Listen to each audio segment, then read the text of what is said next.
Hey there everybody, it's Nathan with Point Forward, and today we are going to talk about something that a lot of people are involved in, that's youth sports. So this is kind of a message that we want to give out to parents of kids, we want to give this message out to coaches, and we want to give this out to the athletes themselves. And we're going to talk about specializing in youth sports. So if we look at trends over the last decade or even the last 2 decades, we're starting to see this trend towards sport specialization.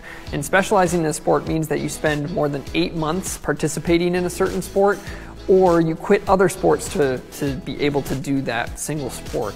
And on the surface, there's a lot of logic to this. It allows athletes to dedicate more time to a single sport, hone in those skills, and perform better at those. But actually, the evidence for sport specialization actually shows that maybe you shouldn't specialize in a sport at all through your high school years. One big reason that it might not be a great idea to specialize in a sport, especially through those middle school and even into those high school years, is that it puts you at a much higher risk of injury. So those who specialize in a sport, which means again, more than 8 months, or they quit other sports to do this one sport, are 70% more likely to get injured than those who do other types of sports. The other cool thing is that athletes such as runners who do cross country or track, who also participate in a ball sport like basketball or soccer, are shown to have a 60 to 80% decrease of risk of injury for things like bone stress injuries and stress fractures. And for runners, that's a huge deal. So running year round isn't necessarily the best way to perform at your peak, because it does predispose you to having higher risk for injuries that take you out of your season. So again, taking yourself away from being a specializer in one sport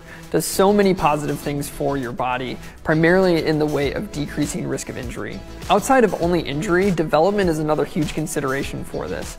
Through our middle school and high school years, we are not fully developed musculoskeletally, even in our brains as we're developing.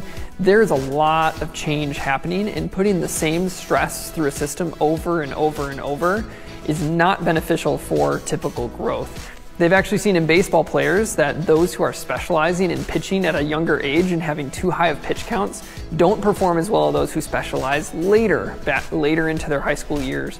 And so trying to become the pitcher at age 7 might not be your best move if you want to be the top performer. So it seems a little paradoxical to say, hey, don't specialize in the sport that you want to perform the best at, but the evidence is pretty clear that specializing puts you at higher risk and doesn't necessarily lead to the best outcomes in terms of performance. Around here, we love working with youth athletes, and we would love to dialogue about how to create a year-long program to keep you as healthy as possible. And this involves selecting appropriate sports that vary your movement, as well as participating in some of our performance training. And so if you're interested in talking about year-long sport planning, or if you're interested in performance training, please reach out to us. We'd love to work with you, your athletes, your kids, or if you're the athlete themselves, we'd love to work with you too.